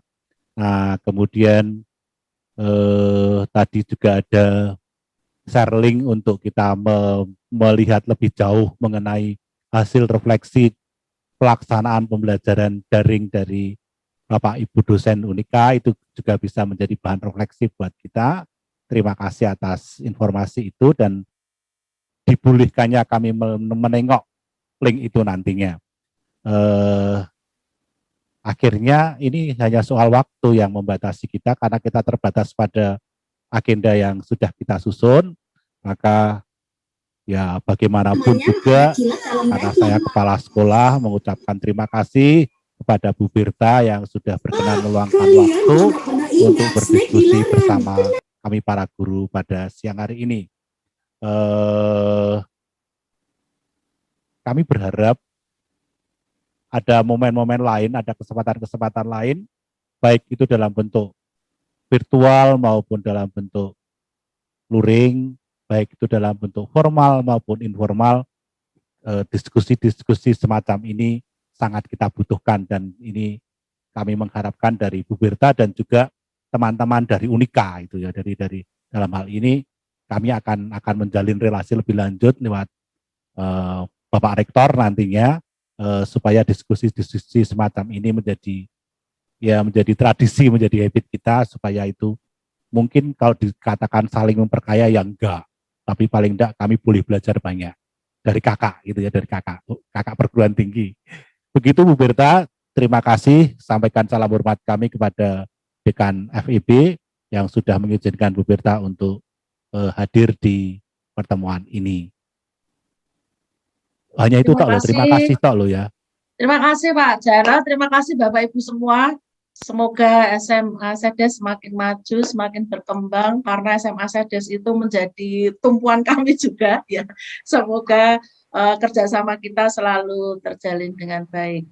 Sukses Bapak Ibu semua. Nitip Amadeo juga di Sedes. Terima kasih untuk semuanya. Tuhan berkati. Berkah dalam. Amin. Terima kasih. Amin. Terima kasih. Salam. Mohon pamit ya Pak Jarod, Bapak Ibu semua. Terima kasih. Ya Bu Berta, sampai ketemu nanti di rumah ya. Ya. Ya, terima kasih Bu Bapak. Pamit. Dengan demikian sesi ini kita akhiri dan saya kembalikan kepada Pak Bagio. Terima kasih. Bye-bye. Dulu ya.